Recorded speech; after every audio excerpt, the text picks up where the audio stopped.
Hey guys, Professor Bill, Comic Book University. And we haven't done a spotlight on story in a really long time. And I figure with the whole COVID-19 thing going around, hey, let's have a little bit of entertainment while we're all self-isolating, right? So let's get started. We're going to be doing The Darkness, more specifically, the first volume, the first 6 issues of The Darkness.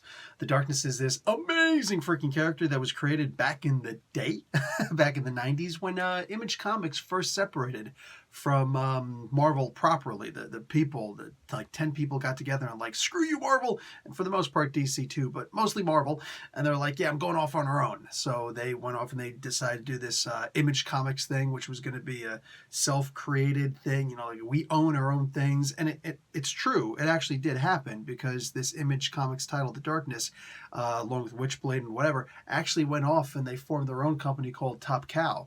They're still in existence today. Just saying. So this character, it's actually a really amazing character. One of these days, maybe we'll get around to doing a 10 things about for the character, because yeah, no complaints. And he's done plenty of crossovers before. Most spectacularly, he's done a crossover with Batman. There's a crossover with Superman 2 where it showed just how ridiculously powerful he can get, but this is an origin story for the character. Not his first appearance, however. You're going to have to go to the pages of Witchblade to find that. In the meantime, a little homework for you guys to do. But in the meantime, this character, the first 6 issues of The Darkness, plus technically the issue 0, and then later they put in issue 0.5 also. We're just going to be doing issues 1 through 6 in general. Okay, so let's get started. And of course, we've got to give credit where credit's due first. So the writing is done by Garth Ennis. Yeah, imagine that. The pencils were done by Mark Silvestri. And the colors were done by Bat. That's right, B-A-T-T. The person's name is Bat. Hey, whatever, if that's what you want to be called, by all means. So, the colors were done by Steve Furcho, and the letters were Dennis Heisler. David Wold did the editing. The associate editor was Mike Menchzarek. I don't do all that stuff. A whole bunch of people doing ink assists and whatnot, and yeah, this was, like I said, a top cow. A top cow gig. So, this was a freaking fantastic story that, of course, was going to lead into so much. And make no mistake, it is a huge tribute to my time. All right, 44 years old. All right, the late 80s, early 90s. That was really a testament to where I was in the comic book world and what eventually led to my comic book taste. All of this absolute absurd craziness. And there is massive amounts of testosterone in this comic book. This is a highly intensive comic book that has story, but it ain't sacrificing the the crazy action for even a moment of story. So there's story, just you don't get a whole lot of time to pay attention to story. There's too much crazy action going. And sex. Let me tell you about the sex. All right. So this is The Darkness, the first volume. Jackie Estacado is hanging out in his car. He's got a really nice red sports car. He's chilling out in this underground garage, and he's talking to his Uncle Frankie on the phone. And they're just talking about whatever. And it's like, oh, hey, here's the guy over here. So, oh, he's there? Yeah. Hey, so Uncle Frankie, it's basically time to shit or get off the pot, right? He's like, all right, go ahead, do it. He's like, all right, cool. He rams his car into the guy. Yeah, apparently Jackie's a hitman. They're going to make sure that we understand that very quickly. Rams the car into the dude. Dude's like, my legs. And yeah, it was gross. It was nasty. So the dude gets all sorts of jacked up. And Jackie gets out of the car. The guy's like, please, who are you? Oh my God, help me. And Jackie's like, yeah, sure. Blam, badam, badam, badam. 4 times, just shoots him. Kills the dude. He's laying there. Jackie turns around, walks off, starts, souping up his suit, and he's gone. He's ghost. Welcome to the first 2 pages. Anyhow, I told you, whole lot of story, whole lot of crazy action here, a little bit of story. So anyway, Jackie goes, he's in New York. He goes to his favorite bar. It's on 92nd Street. It's called Keisters, whatever it's called. Might as well be Keisters, because there's a whole bunch of sexy women up in this bar. I don't think there were any guys. I'm saying I don't think there were any guys. Aside from freaking Jackie, it's mostly just girls, So he walks in, and it's like a bar, club, gentleman's club, something along those lines. And he goes up to Jenny. Jenny's the bartender. She's a little hottie, but she's like nice and prim and proper. She got everything down. There are no women with medium-sized or smaller breasts in here. Everybody's like, ba-dang, like that. Yeah, missiles for miles. Anyhow, I told you it's the 90s, brah. What do you want? So he goes up to Jenny. He's like, hey, Jenny, what's going on? Hey, I'll take a milk. She's like, a milk? He's like, yeah, I like who I am.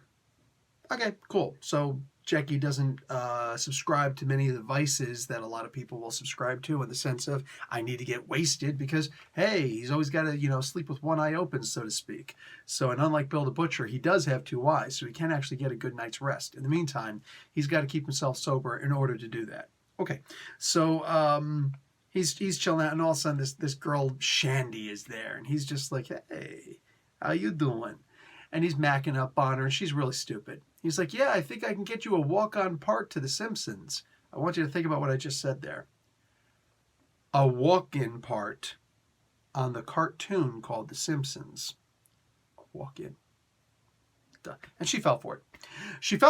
So, yeah, it is what it is, man. He goes back, and he's about to get laid. Tomorrow's his 21st birthday. Okay? So he's going to get laid. This is the last time Jackie will ever get laid. Okay, that's right, kind of important. So we skip over to this guy, Lord Sonatine, and he's scrying with his magic mirror, looking in on Jackie, basically getting laid. This was, in the early 90s. So, I mean, there was no real Pornhub. There was the Spice Channel, but I guess he like flicked the channels just the right way so that it came up in a way that he was able to see the action that was happening, and just, for a little while. Anyway, he decided to watch the Nookie go down. Somebody else was watching the Nookie also, and that's the Angelus. We're not going to get into all these characters just yet, but these are going to be very important characters come a little while later. So anyway, yeah, Jackie's chilling out, and then the next day he goes and he walks in, his Uncle Frankie's hanging out, and this is Uncle Frankie, Frankie Freschetti. Frankie Freschetti is known as Frankie Kill the Children 2 Freschetti. Yeah, he is a mob boss. He's the mob boss. Like, there's a couple other families out there, but, he's the scary one. And his top hitman happens to be Jackie. So, things being what they are. By the way, Jackie's not a hero. Jackie is not a hero. He goes walking in, and Frankie's Uncle Frankie, his Uncle Frankie, is talking to Tommy Marciani. He's a crime boss of another family, and it's like, hey, what's going on? Basically, it's just a bunch of, fake Italian names. I hope these are Italian names, because, my God, man. Anyway, so he's talking to them and whatnot, and it's like, oh, yeah, hey, how was I supposed to know that this guy was 10 days away from marrying your daughter? Hey, at least you get to save money on your wedding, right? What? I'm not going to apologize. That's it. We're going to war.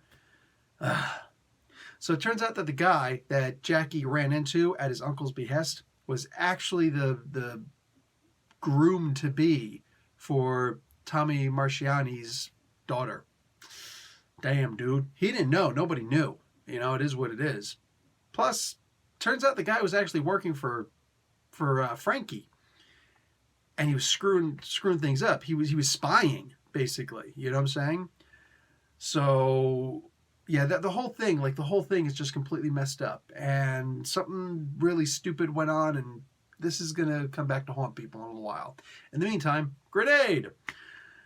They're talking about, like, who could have possibly, given up who could have given up the ghost, so to speak. You know what I'm saying? Who could have spilled the tea on what's going on? You know what I'm saying? Somebody was teeing up, all right?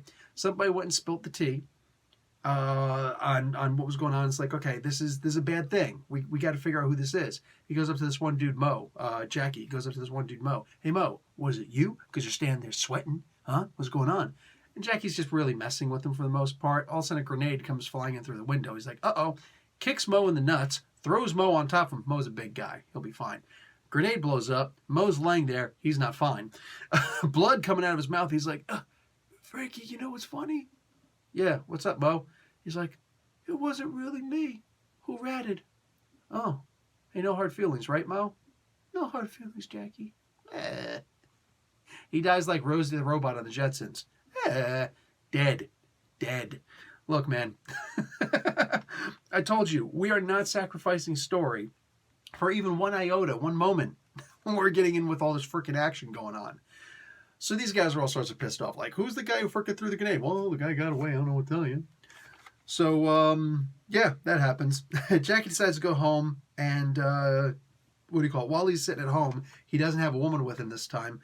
All of a sudden, there's a police team outside, like a SWAT team. And he's like, I'm chilling out. Hey, man, I'm going to find out who did this stuff. Yeah, I'm going to whoop somebody's butt. And he hangs up the phone. Police are outside. All of a sudden, he's like, what's going on? He starts freaking out completely. Starts puking green crap up all over the floor. That's when all of a sudden everybody starts getting activated. They're like, oh, it's time. It's happening. Because these demons are talking to Jackie. No, he's not crazy. Not yet. So these demons start talking to him, and the SWAT team comes in, and they're not there to actually arrest him or anything like that. They're actually working for that Lord Sonatine guy. Like, Jackie, you need to come with us right now. We need to extract you, bring you to safety. He's like, get away from me. He's like, what? How dare you? Well, the Angelus is there also. Turns out the Angelus is all like, if we kill him at the exact moment that this darkness thing comes into him, guess what? The darkness is dead forever. Ha ha! So she's got like one chance. She cannot miss her chance to flow. This opportunity comes once in a lifetime, yo. Anyway, so there's like dead people with like moss spaghetti all over their mouths and their chests, and like they're dying. And it's like, because freaking the Angelus is cutting through people and whatnot, and it's really bloody. It's about to get worse because Jackie's like, what am I supposed to do? Darkness is like, technically you could do anything you want. So he armors up and just demons and black inky tentacles everywhere, and he just starts ripping through everything. There were like 6 of these demon things, like 10 of these cops. Like, there's a freaking bloodbath right here. Yeah, told you, a lot of action. Anyway, get used to that. So, also this one hitman comes in, and he tells Jackie, hey, Frankie's dead. We got him last night, brah! So he's like, and he mentions something that's going to come up much later on in this volume. He mentions who the people were who did it, the Eastman brothers. So it's like, wait, what? So he kills him. What do you call it? Jackie's just like, listen, hey, how's Uncle Frankie? They got him, Jackie. They got him. Crap. So he's pissed. He's like, this ends tonight. So he leaves, and he goes to the Marciani mansion, and he's standing outside by the front gates, sends the darkness in through the toilet bowl system to kill Tommy Marciani while he's on the commode. Literally, like, that's actually the description they gave. Yeah, kills him right there. That's the end of issue number 1. Bruh, you shouldn't be able to stuff that much action into one freaking issue, yet somehow, get on there, damn it. So anyway, next issue, Jenny finds Jackie outside of the bar, and Jackie's like, oh, what's going on? All of a sudden, he looks in his coffee cup. Hey, demon looking back at him. Oh, I remember everything. Yeah, you remember everything. It was real. So anyway, turns out that Uncle Frankie's okay. He was shot in the chest, but from like 2 blocks away and whatnot. And hey, since Tommy Marciani's dead, his nephew's going to take over. But the war is over. We're good. War is over. But it's not finished. So Jackie, he remembers everything that happened, including, now that he knows his uncle's okay, he remembers that the one cop, the SWAT team guy that he picked up before, he said, you have to go to Liberty. Well, so he starts kicking around thinking, there's no special, mystery here. He's just like, oh, Liberty Island, the Statue of Liberty, of course. So he goes to Statue of Liberty. He looks up, and all of a sudden, the Statue of Liberty's face turns into a demon's face, and he goes, blah, and he's like, and he dies. I'm joking. He actually just passes out. He's like, what the frick is going on? He's so freaked out by it that he passes out.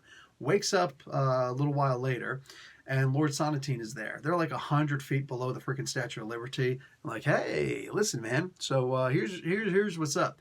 Basically, we came from, like our team in the darkness and all this stuff came from overseas. And then we came over here with the settlers in the beginning. And, through generation after generation after generation, we were basically worshiping you guys and, all of your family members and whatnot. And now you're the latest inheritor of the darkness, and we're kind of worshiping you, but we're also going to manipulate you and try and get you to do what we want you to do. But in return, we'll teach you how to use your darkness powers. He's like, man, you kissed my ass. I ain't doing all that. So he's like, I'm out. And he's like, if you try to mess with me, you in trouble. It's like, what? What are you going to do? We got your gun. But the darkness, the demons in him are like, bruh, you don't need a gun. Oh, man, it gets bad. It gets bad. So anyway, these guys are called the Brotherhood of Darkness and whatnot.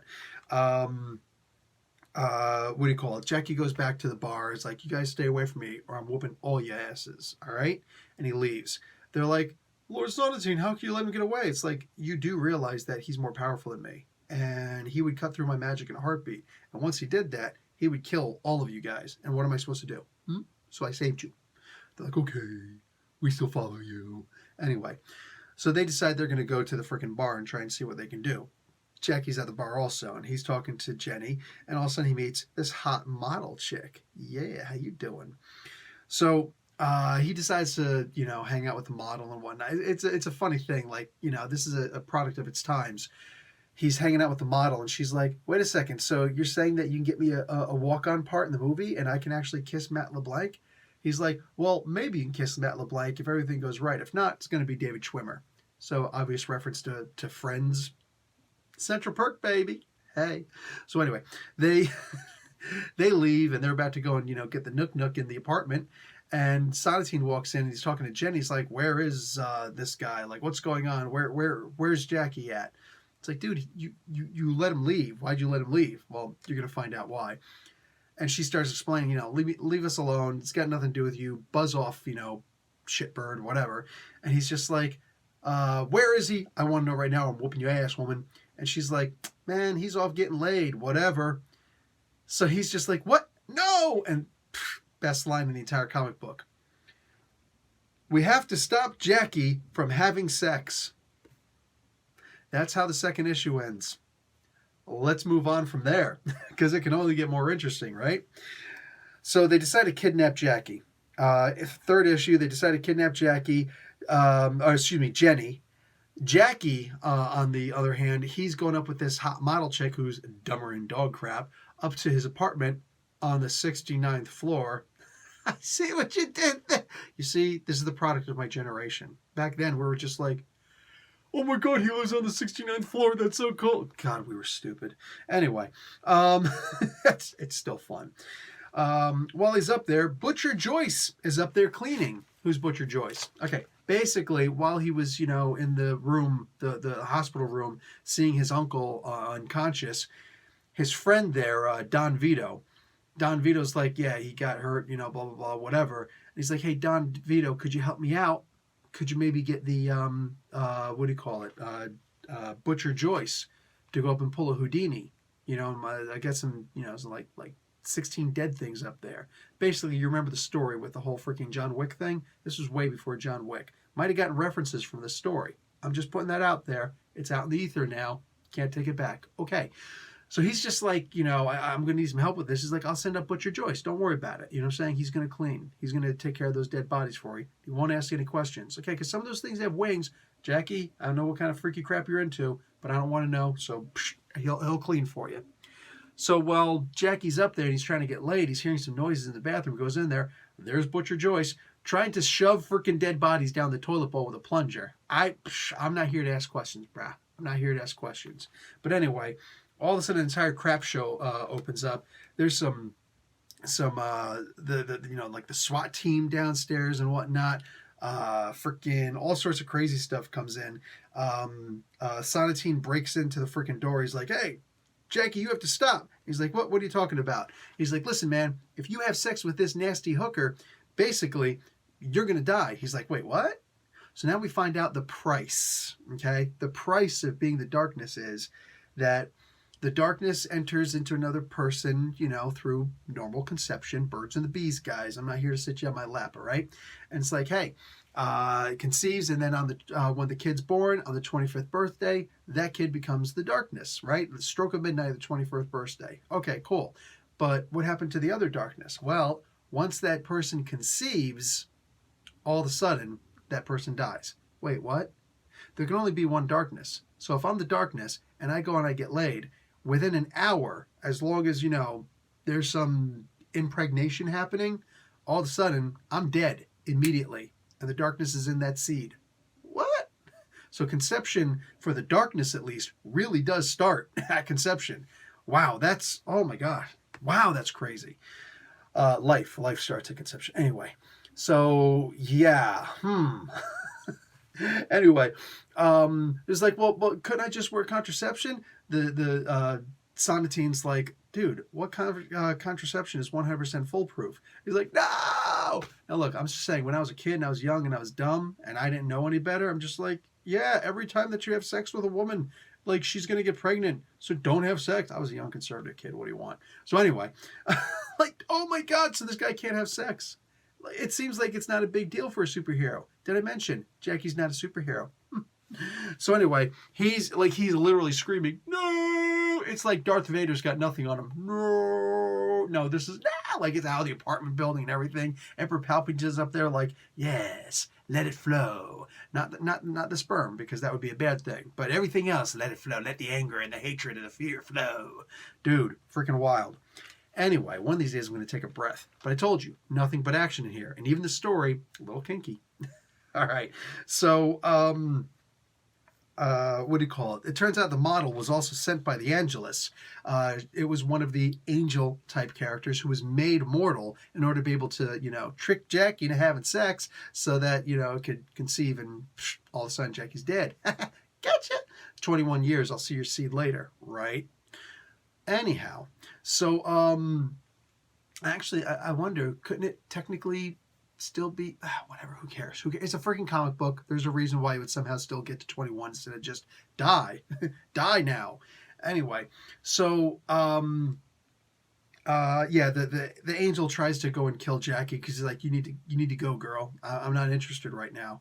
Jackie, meanwhile, is talking about, I'm never going to be able to get laid again. What am I going to do? He's like, listen, Jackie, get a grip. He's like, apparently that's the only thing I'm going to be able to do for the rest of my life. And he's like, you're immortal, so it's worse than that. He's like, oh, God, no. So anyway, he says, Sonatine says, listen, you have the ability to create a girl. He's like, wait, what? He's like, oh, yeah, 100%. And in about 2 millennia, you'll probably figure out how to do it on your own. Or I could teach you how to use your powers. What? He's like, dude, you're going to teach me right now, or I'm going to kill you. He's like, I got Jenny. He's like, wait, what? He's like, I got Jenny. She's somewhere around the block. See what I did there? Or maybe not. Jenny on the block. Look it up. Have fun. It's like, I'm going to kill her. I don't know who she is. I don't know why she's so important to you, but I will kill her if you don't come with me. I'm going to take you to her. It's like, all right, fine. So he says, I'm going to go with you. He goes with him in the car, drives out someplace in the middle of a freaking open park where it's high noon, no shadows anywhere, and he gets out the car. I guess they forget there are shadows under the car, right? Whatever, I guess there are ground effects. Anyway, he's like, now what are you going to do? He's like, what do you mean, what am I going to do? He's like, you have no powers now. He's like, what? Oh, crap. Yeah, the darkness doesn't work in the daylight. There's a weakness. Oh, no. So, yeah, he's like, now, you're going to do what I have to say. Otherwise, I know how to beat you in many different ways, like this, and I got Jenny, and you want to know how to make a chick so you can have sex, but you got to do what I say. He's like, oh, God, I hate you so much. Well, it gets worse, because all of a sudden the Angelus directly shows up. No more sending henchwomen. She comes herself. That's how book 3 ends. Book 4 now, this one's actually a really fast one. What do you call it? They all these angels are essentially immortal, like regular, the Sonatine's magic and the bullets that, the guards have. They're not going to do a whole lot against these angels because they're way too powerful. But Angelus brought one of her concubine things, one of her creations with her, and she took care of this creation for a really long time. All right? Like, this is a very special creation. It was the love of her life, and Jackie's like, hey, what's weak here? I don't know, but that one's not normal. Okay, cool. But now shoots her. She falls down. She gets hurt real bad. She's like, I got a hostage. She's like, if you hurt her, yeah, enough of that. I'm taking her with me. Don't follow me, bitch. She's like, all right, fine. So he gets in the car. He drives off, and she's like, I can't follow. It was the 90s. I was a kid. Shut up. All right? I loved this comic book. I still love this comic book. All right? Anyhow, so they go off, and it's like, listen, bud, here's what I need you to do. Lord Sonatine, I will absolutely follow you and whatever. Don't hurt Jenny, but I need you to give me 24 hours. I got to handle some business. If I'm going to be your servant forever, I got to go and handle some business for my family before I handle, before I do whatever you want. He's like, fine, 24 hours. And then she gets it. It's like, all right, fine. So he leaves and he goes after the Eastman brothers. kills one of them, tells the other one, tell me who the traitor is. Kills him also after he gets the information. Goes back to the hospital. Hey, how's Uncle Frankie, Don Vito? Don Vito's like, oh, it's pretty cool. He's like, hey, I was just talking to Eastman Brothers. Click. Oh, yeah, that was fun. That was a really fun moment. Anyway, you get to find out that Frankie Fischetti really is going to be okay. He really is a total freaking jerk. Threatens to do really bad things. I'm just saying to the guy, the doctor at the hospital is like, can't smoke in here. I'm saying, man, like, geez, like, be nice, man. Be nice. You don't have to be like that all the time. So he's ridiculously violent. All that being said, what do you call it? Jenny is in there with Lord Sonatine. He's like, what's your story, lady? It's like, well, the story is, and she goes and she gives her version of the story of what happened with Jackie and her, how they were both orphaned, and he saved her life multiple times until she learned how to save her own, but he's always been protective of her. And until all of a sudden he was taken away, and then he provided her protection until he could take care of her later. Really interesting story. I'm not joking when I say that. This is actually the breather moment. Like, it's not until issue 4 you actually get a breather. And then by the time you get to issue 5, you get the rest of Jackie's story. The person, like Jackie's father, who he never liked before, but now he understands why he wasn't there for him. Remember the whole conception, life at birth thing? Yeah, that. So anyway, so in issue 5, he actually gets the full story from Uncle Frankie Fischetti. Hey, this is actually what's going on. Your father was a heck of a son of a gun. Turns out he's into a whole bunch of freaky stuff. And then I got a message from the Sonatine guy to come and, adopt you and whatnot. I'm glad I did, because you made it so that I could rule this entire city. Look at me now. Anyway, for the most part, that was, it's all of it pretty wicked. Now, we are later going to go into a big fight. I'm putting this down now because I don't need it. We're going into the rest of a huge fight, because he's going to go back to Liberty, to 100 feet underneath the Statue of Liberty, and have a little conversation with Sonatine. Meanwhile, the Angelus shows up also. There's a lot happening here. And the rest of this issue and all of next issue is crazy. So crazy, let's just give an example. It involves taking one of Lord Sonatine's guys and taking a demon called the Darkness, remember that name, takes the Darkus and says, hey, Darkus, I want you to go inside this guy's, Wendell, I think his name was, go inside his pants. Why? Because he's going to do everything I tell him to do, or you're going to bite. It's like, oh, yeah, you know exactly what I'm saying. Down there. So anyway, it is really freaky. And yeah, the whole thing, like, it's a great fight. You might be saying, what about the rest of the story, Professor Bill? Nah, dude, go to freaking Sal's channel over in Comic Pop if you want somebody to spoil the entire comic book and make fun of the entire comic book the entire time. That ain't me, brah. That ain't me. I gave you exactly enough for you to realize that there's a whole bunch that I left out, plus the bulk of issue 5 and all, for the most part, of issue 6. It's definitely worth going out and buying these. Hey, I'm saying, if you don't want to go to your comic book store because of COVID-19 virus, well, the disease, consider getting it online. I'm saying, it's genuinely worth it. These are freaking fantastic comic books. And like I said, I'm the guy who doesn't want to ruin stuff for you. I want you to actually enjoy the stories yourself. And there's more than enough still there in those stories for you to go out. It's going to be super cheap, especially if you get it online. I mean, come on. You know what I'm saying? Comixology and whatnot. They're really freaking fantastic stories. That being said, guys, if you got any value in this, if you had any kind of enjoyment, please consider allowing an ad to play on, if you find an ad at the end of this, because that's the only way your favorite YouTubers, all of us, actually get paid. And hey, maybe consider turning the phone this way really quick and hitting that like button, because that tells me that you want more of these awesome stories that'll turn you on to freaking amazing stories that I am not going to make fun of with me and my friends and whatnot, because, well, quite frankly, that's dumb. I said it. I'm here because I love the comic books. I'm not trying to make fun of them. And I'm out. Professor Bill, Comic Book University. Class dismissed.